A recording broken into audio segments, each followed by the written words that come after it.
Hey guys, welcome back हो गया है चैनल पर। तो बात करेंगे हम रजब भट्ट को लेकर। रजब भट्ट को लेकर मैंने कल ही एक वीडियो बनाई थी जहां पर मैंने उसकी पॉडकास्ट का जिक्र किया था, वो सारी चीज़ों का जिक्र किया था, जहां पर उसने खुलेआम ये कह तो दिया था कि भाई मैं डिवोर्स दे दूंगा, लेकिन कल एक स्टोरी लगाई जाती है। अच्छा, मैंने वो वीडियो पोस्ट कर दी थी, मैं उसी वीडियो के अंदर ही ये सारी चीज़ें डिस्कस कर ली थी, बट वो वीडियो मेरी पोस्ट हो चुकी थी। तो मैंने कहा चलो आज फिर हम इन सारी चीज़ों पर वीडियोज़ बना देंगे। अच्छा जी, तो स्टार्ट होती है कहानी रजब भट्ट की। अगर मैं आपको शुरू से बताऊं, रजब भट्ट को अगर सही पहचान मिली है भाई, मतलब उस बंदे के ऑलरेडी 1 मिलियन सब्सक्राइबर्स थे, लेकिन जब मैंने उसको देखा या जब मैंने उसको जानना शुरू किया या मुझे पता चला कि रजब भट्ट जैसा भी एक व्लॉगर इस दुनिया में एग्जिस्ट करता है, वो ईमान की और इसके निकाह के बाद। दरअसल होता क्या है कि रजब भट्ट और ईमान का निकाह होता है, उसके बाद ईमान की पिक्चर्स वायरल कर दी जाती हैं और जिस पर रजब भट्ट आकर बोलता है कि मेरे कंसर्न के बगैर मेरी बीवी की पिक्चर्स और वीडियोज़ और वायरल कर दी गई हैं। ये उस टाइम पर पहली कंट्रोवर्सी होती है रजब भट्ट की, जिससे वो वायरल हो जाता है। मतलब ये बंदा वायरल अगर हुआ, हालांकि मिलियन सब्सक्राइबर्स थे, बट इसकी एग्जिस्टेंस को ही नहीं जानता था। मतलब किसी को नहीं पता था कि कौन है, कहाँ से आया है, किधर से बिलोंग करता है। जानते होंगे, जाहिर सी बात है 1 मिलियन सब्सक्राइबर्स ऐसे ही तो नहीं हो गए थे, लेकिन बहुत सारे लोग उसको ईमान की वजह से ही जानना शुरू हुए, जिसमें एक मेरा नाम भी है। आप लोग बिल्कुल भी ऑफेंड नहीं होना कि नहीं हम रजब भट्ट को पहले से जानते होंगे, क्योंकि मैंने कहा मिलियन सब्सक्राइबर्स थे, जाहिर सी बात है जानते तो होंगे लोग, लेकिन जो मेन जो रीज़न बना उसके एक हाइप का, वो ईमान की पिक्चर्स वायरल होने पे ही बना, कंट्रोवर्सी पे ही बना। उस कंट्रोवर्सी से लोगों ने जानना शुरू किया कि रजब भट्ट कोई है। फिर ये अचानक उभर गए। तब तक डकी भाई, मास सफदर, ये लोग ही थे, मतलब इनको ही जाना जाता था, पाकिस्तान के एस्ट्रोलॉजी, इनको व्लॉगर्स जाना जाता था। रजब भट्ट का नाम नहीं आता था उसमें, इवन व्लॉगर्स में भी नहीं आता था। मिलियन सब्सक्राइबर लेके बैठा था, हालांकि कोई छोटी मोटी बात नहीं है, बट फिर भी नहीं आता था नाम को इतना खास। मतलब जिस तरीके से तारा यासीन उस तक का नाम आता था, लेकिन रजब भट्ट का नाम मैंने उस टाइम तक भी नहीं सुना था। शायद मैंने नहीं सुना था, बहुत सारे लोगों ने सुना होगा, मैं डिनाई नहीं कर रही हूँ, लेकिन मैं जो बात कर रही हूँ, जो फैक्ट है उसकी बात कर रही हूँ। फिर उसके बाद ये सारी पिक्चर्स लीक होती हैं, ये सब होता है। उसके बाद फिर एक हल्ला मचता है और रजब भट्ट को रातों रात जो है वो तरक्की मिलती है और रातों रात उसकी वीडियोस वायरल होना शुरू हो जाती हैं और लोग उसको देखना पसंद करना शुरू करते हैं। फिर उसकी शादी के टाइम का पाकिस्तान की शायद मोस्ट एक्सपेंसिव शादियों में इसको शुमार किया जाता है, क्योंकि जितना पैसा यहाँ भाया गया है, मतलब छोड़ ही दो। तो उसके बाद फिर कंट्रोवर्सी का ताल्लुक और रजब भट्ट का ताल्लुक तो रहा ही है। फिर उसके बाद उसका आता है, अच्छा जी, झूठ भी बोले गए हैं। अब वो झूठ क्या क्या बोले गए हैं वो भी मैं आपको दिखाती हूँ। इस पॉडकास्ट के बाद काफ़ी सारे लोग क्लियर थे कि भाई अब वो अपनी वाइफ के साथ नहीं रहने वाला, क्योंकि वो कह चुका था I am done with this marriage. अब ये जो आया है नोटिफिकेशन, ये आती है, हाँ दरअसल अगर आप लीगल वे में जाकर डिवोर्स ले रहे होते हो तो ऐसे आपको 3 पेपर्स भेजने पड़ते हैं, क्योंकि लीगली हमारे इधर 3 जो है वो डिवोर्स होती हैं। अच्छा, कुछ लोग इस पेपर को देखने के बाद ना थोड़े से कंफ्यूज में कि क्या डिवोर्स हो गई है, क्या अब रजब भट्ट और मतलब कुछ लोग ये भी लिख रहे हैं कि प्लीज़ आप ईमान वापसी चली जाओ। तो लोग कह रहे हैं कि भाई अब तो डिवोर्स हो गई है तो कैसे। तो जहाँ तक लीगली अगर वो प्रोसेस से ये काम कर रहा है, तो यहाँ पर ऐसे 3 जो है वो डिवोर्स के इसको पेपर्स देने पड़ेंगे। इसको पहली तलाक कंसर्न किया जाएगा, फिर दूसरी, फिर तीसरी, क्योंकि 3 तलाकों के बाद जो है वो आपका रिश्ता ख़त्म हो जाता है। और अगर आपने अपनी बीवी को ऐसे ही मुँह से तलाक दे चुके हो तो फिर तो वो सिर्फ कागज़ बनता है, जिसके अंदर आपके और उसकी आपकी वाइफ के, एक्स वाइफ के जो कागज़ साइंस वगैरह होते हैं वो सब लिए जाते हैं। तो फिर वो एक अलग प्रोसीजर है। और ये जो लीगली डाइवोर्स देने वाला प्रोसीजर है, ये अलग अलग है और खुला अलग है, ठीक है, खुला भी अलग है। तो ईमान ने एक स्टोरी शेयर की जहाँ पर उसने अपना हाथ लिखा रखा था और उसने अपने बेटे का हाथ रखा था और उस पर कहा था कि मैं खामोश रही हूँ, मैंने खामोशी प्रेफर की है, लेकिन मुझे ये बता दो इन सब में मेरा और मेरे बेटे का क्या कसूर है। मैं अब भी खामोश हूँ और मैं आगे भी खामोश रहूँगी। इस तरीके से उसने रखकर एक स्टोरी लगाई, जिसको बहुत ज़्यादा इमोशनल स्टोरी थी। खास करके वो जो बच्चे का हाथ था वो बहुत ज़्यादा, मतलब वो बच्चा है यार, इतना छोटा सा, इतना मासूम सा है, और इस तरीके का देखकर बहुत ज़्यादा लोग इमोशनल हुए हैं। इसके बाद कुछ लोगों ने ईमान को भी ट्रोल करना शुरू किया। जो उसके फ्रेंड्स हैं रजब भट्ट के, वो ये बात कह रहे थे, एक मैंने उसकी फ्रेंड का बयान सुना कि उसने ये कहा कि ईमान जो है वो सिंपैथी लेने के लिए वीडियोस, मतलब उसने उस पर पोस्ट पे शेयर कर दिया, ये नहीं वो रजब से जाके माफ़ी मांगे और रजब से जाके बात कर ले। सीरियसली यार, ये ऐसे ही लोगों की वजह से औरतों को जो हुकूक हैं वो मिलने का नाम ही नहीं लेते। मतलब नॉर्मल हुकूक भी औरतों को मिलने का नाम नहीं लेते। एक मर्द जो उसके मुंह पे तलाकनामा फेंक रहा है, जो उसके मुंह पे तलाक फेंक रहा है, जो उसको ऑलरेडी 1 दिन पहले पॉडकास्ट में, 2 दिन पहले पॉडकास्ट में बोल के गया कि I am done with this marriage, और उसके बाद वो डिवोर्स पेपर दे रहा है उसको, और उसके बाद भी उस औरत को कहा जा रहा है कि तुम जाओ, तुम अपना घर बसाओ। क्यों घर बसाए? मुझे तो लगता है फिर क्यों ही घर बसाए ना, जब एक मर्द बसाने को रेडी नहीं, एक मर्द की चीटिंग निकल कर आ गई और उसके बाद वो ये कह रहा है कि मैंने आईफोन 17 दे तो दिया था। मतलब तुम हर एक चीज़ पैसों से तोल रहे हो। ठीक है, बहुत बड़ी हकीकत है कि पैसों से सब कुछ मिल जाता है, पैसों से हर एक खुशी, बट कुछ चीज़ें आज भी बगैर पैसों के काम होती हैं। कुछ लोग आज भी हैं जिनको बगैर पैसों से आपसे मोहब्बत होती है। बहुत रेयर मिलेंगे, लेकिन मिलेंगे। कुछ हर चीज़ जो है वो पैसा नहीं होती, हर माफ़ी आपको पैसों से नहीं मिल जाती। आप अल्लाह ताला को पैसे देकर माफ़ी नहीं ले सकते, आपको वाकई जो है उसके आगे शर्मिंदगी दिखानी पड़ेगी। तो रिलेटेड होता है जब आप अपनी उस हरकत से शर्मिंदा ही नहीं हो। और अच्छा जी, जो ज़ारा मलिक वाला है वो भी कहा जा रहा है, जो ज़ारा मलिक है उसको भी कहा जा रहा है कि झूठ है, उसने शादी नहीं की, क्योंकि उसने तो मना किया है कि मैं शादीशुदा नहीं हूँ।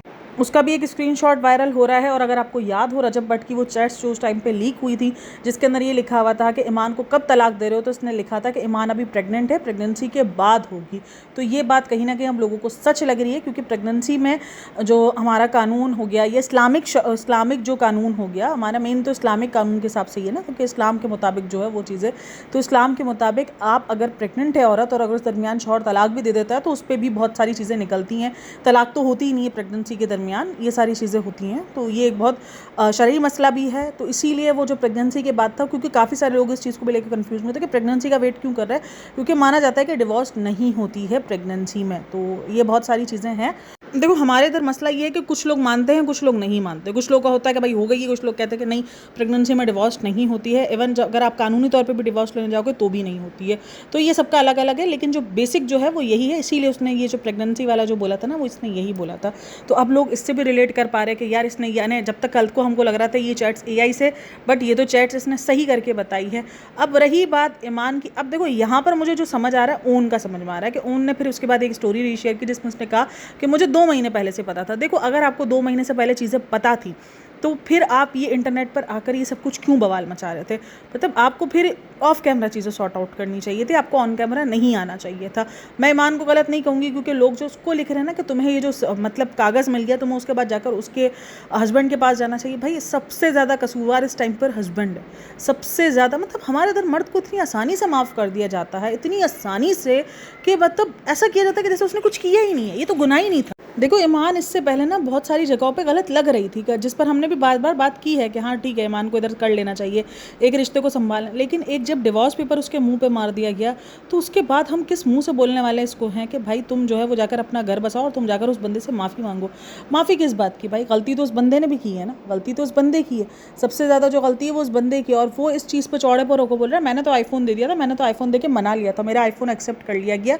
और तुम, अगर तुम्हारी माँ को जो है वो चोर बोला गया तो तुम्हें इस बात से तकलीफ है, तो तुम भी तो उसकी अपनी वाइफ को गोल्ड डिगर बता रहे हो कि पैसे ले लिए गए, मुझसे मोबाइल ले लिया गया, मुझसे जो है वो चीज़ें ले ली गई, लेकिन मुझे माफ़ नहीं किया गया। तो गोल्ड, और अगर उस टाइम पर अगर आप देखो तो ईमान को इस बात को लेकर कॉल आउट किया भी गया था कि आपको ये चीज़ नहीं करनी चाहिए, अगर आपने माफ़ कर दिया तो फिर आप क्यों नहीं जा रही, और उस चीज़ पर ईमान की कॉल आउट रही है। लेकिन बहरहाल जो ये सारा सीन रहा है ये बहुत ही अजीब है। यहाँ पर मर्द के गुनाहों को बहुत मामूली समझा जाता है और औरत के गुनाहों को बहुत बड़ा। यहाँ पर मैं आपको एक बड़ी वाली एग्जांपल दे सकती हूँ, सितारा यासीन। उसने गुनाह किया है, उसने भी गुनाह किया, ठीक है, लेकिन उसको देखो आज तक माफ़ नहीं किया गया है। लेकिन रजब भट्ट, उसको बड़े लोग माफ़ी की उसकी बात कर रहे हैं कि माफ़ कर दो, माफ़ कर दो, कुछ इतना बड़ा गुनाह नहीं है, उसने माफ़ी मांग ली है, वो बड़ा बन गया है उसने माफ़ी मांग कर। मतलब कुछ चीज़ें ऐसी होती है जहाँ पर मुझे लगता है कि ये भेदभाव आज भी किया जाता है। हमारे इधर एक कहावत है कि अगर एक मर्द और औरत किसी गुनाह में शामिल हैं तो मर्द का गुनाह तो शायद जब वो नहा लेगा तो धुल जाएगा, गुस्ल कर लेगा तो धुल जाएगा, लेकिन एक औरत का गुनाह ज़िंदगी भर नहीं धुलेगा। और ये कहीं ना कहीं हकीकत भी है। ईमान अपनी जगह पर रही होगी गलत, मैं नहीं कह रही कि ईमान हर जगह सही होगी। ईमान ने भी, देखो कभी कभार आपको नहीं पता होता आप रिश्तों में कहाँ गलत होते हो, कहाँ गलतियाँ करो, तो उनकी भी बहुत सारी गलतियाँ लोगों को लग रही हैं। ठीक है, मैं मानती हूँ ये सारी चीज़ें गलतियाँ हुई होंगी जहाँ पर रजब भट्ट थोड़ा सा गुस्से में, लेकिन आपकी गलती से बड़ी गलती उनकी नहीं थी, मैं इतना जानती हूँ जितना हमने ऑडियंस बन के देखा है। तो खैर एक औरत के लिए बहुत बहुत बड़ा जो है ये धब्बा भी एक कह लो, हमारे मास्टर में आज भी धब्बा है तलाक यार। मतलब कोई ऐसा वैसा मामूली चीज़ नहीं है। और सबसे बढ़कर एक बच्चा, उसकी क्या गलती है? कुछ लोगों का कहना है कि एक बच्चे के लिए घर बसा लेना चाहिए ईमान को। यही तो बहुत सारी लड़कियां गलत कर रही होती है ना, कि एक बच्चे के लिए सब कुछ बर्दाश्त कर रही होती हैं, एक बच्चे के लिए वो अपना आप ख़त्म कर चुकी होती है इन बच्चों के लिए। वो ज़्यादती नहीं है। अगर कोई औरत जो है वो अपने बच्चे के लिए सेक्रीफाइस नहीं करती तो उसको कह दिया जाता है कि अरे तुम कैसी माँ हो। लेकिन क्योंकि ये दुनिया की हकीकत है, आज भी बहुत सारी औरतें जो हैं वो बहुत कुछ बर्दाश्त कर रही हैं सिर्फ और सिर्फ बच्चे की वजह से।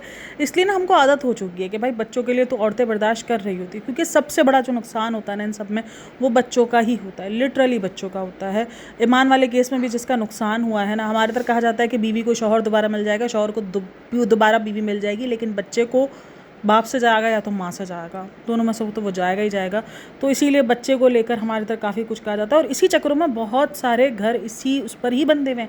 आप अगर आज एक मुवाजना करेंगे ना, तो मेजॉरिटी जो घर जो अब चलने की वजह होगी ना, रीजंस जो होंगे ना एक शादीशुदा ज़िंदगी का, वो बच्चे मेन होंगे कि बच्चों की वजह से ज़िंदगी चल रही है, कि यार बच्चे जो है वो हमारे, और ये हकीकत है बिल्कुल। इसमें मैं ये नहीं बोलूँगी कि कोई ढकी छुपी चीज़ है ना, ये हकीकत है, हकीकत इसी पर है। बहुत सारे घर सिर्फ बच्चों की वजह से चल रहे हैं कि बच्चे हमारे जो है वो सुकून से रह रहे हैं, उनके ऊपर असर पड़ेगा, वो बेचारे बिन बाप के या बिन माँ के हो जाएंगे, तो ये हो जाता है सीन।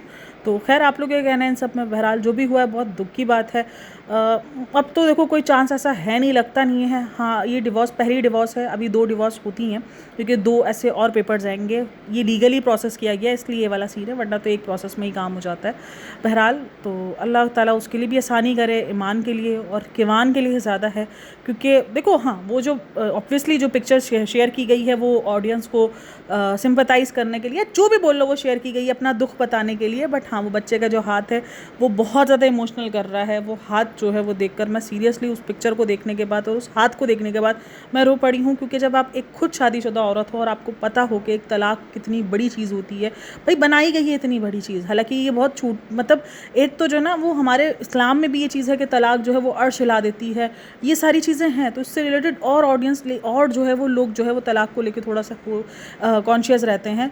लेकिन और फिर जो तलाक को जो बना दिया, क्योंकि तलाक के बाद जितनी हम जिंदगियां देख रहे होते हैं वो किस हालों में गुजर रही होती हैं, तो उसके बाद लड़कियां ना तलाक लेने से डर रही होती है। जब मैंने ये सारी सिचुएशंस देखी ना, तो मुझे खुद बहुत ज़्यादा मतलब बहुत अजीब फील हुआ है कि नहीं यार, मतलब बहुत मुश्किल वक्त होता है, सबके लिए मुश्किल वक्त होता है। एक औरत इंडिपेंडेंट हो ना हो, उसके पास बच्चा हो ना हो, एक औरत के लिए और मर्द के लिए भी उतना ही तकलीफदा होता होगा। पता नहीं, मर्द का मुझे इतना ज़्यादा एहसास फील नहीं है, लेकिन होता होगा उनके लिए भी।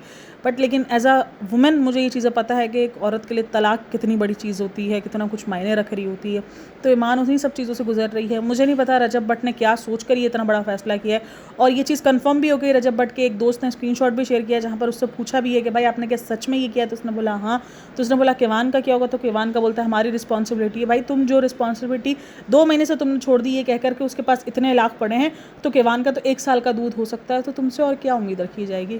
खैर बहरहाल रजब भट्ट बहुत ज़्यादा प्रॉब्लमेटिक था, लेकिन इन सब चीज़ों के बाद तो वो बहुत ज़्यादा प्रॉब्लम, और अगर इसने आगे जाकर उसी बंदी से शादी कर ली जिसके साथ इसका चक्कर था, तो जो ये अगर मगर अभी तक चल रहे हैं ना, वो सारे अगर मगर क्लियर हो जाएंगे और लोगों को सब कुछ दूध की तरह साफ़ हो जाएगा, दूध का दूध और पानी का पानी हो जाएगा।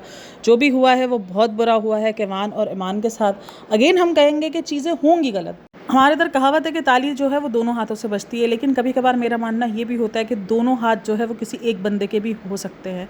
तो खैर आप लोग क्या कहना है इन सब में मुझे लाजमी बताइएगा। बाकी मैं क्या ही बोलूँ, मैं सच में इस बच्चे की पिक्चर को देखने के बाद बहुत दुख में थी। वो जो स्क्रीनशॉट शेयर किया गया ना, मतलब भाई वो इतना ज़्यादा तकलीफ देता था। और मुझे ओन के ऊपर बड़ा गुस्सा रहा, भाई तेरे को 2 महीने से पहले पता था तो तू ये सब कुछ क्यों कर रहा है इंटरनेट पर आकर?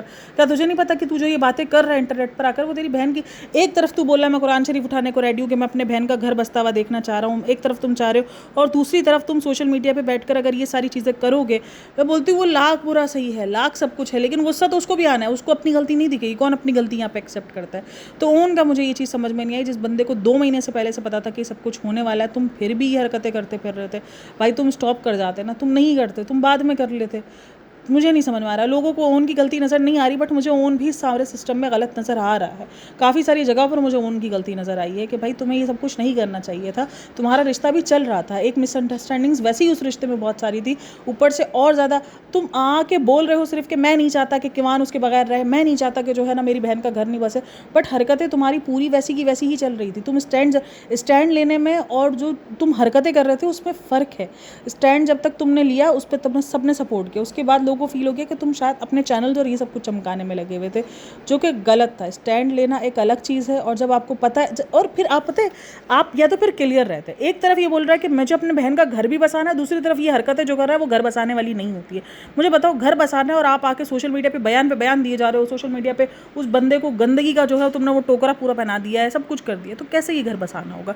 ऑडियंस पहना रही वो एक अलग चीज़ है, क्योंकि ऑडियंस को दिख रहा है, लेकिन तुम जिसको तुम ये कह रहे हो कि मुझे घर बसाना है, ऐसे घर नहीं बसेंगे। मिसअंडरस्टैंडिंग्स तो और बढ़ेंगी, और चीज़ें जो है वो गुत्तम गुत्ता हुई हैं, और चीज़ें जो है वो ख़राब हुई हैं। तुम जाकर मिस्टर पतलू के साथ बैठे, जो कि बहुत बड़ी, वो कहते हैं ना वो ताबूत में आखिरी कील। मुझे पता है कि रजब भट्ट शायद कुछ लोगों को जो है वो सिर्फ बहाना चाहिए होता है, रजब भट्ट को उनमें से माना जा रहा है, वो एक अलग बात है, लेकिन मैं ओन की बात कर रही हूँ कि वो भी कुछ इंडिविजुअल ठीक नहीं लगा मुझे, उसकी भी कुछ बहुत सारी चीज़ें गलत रही हैं।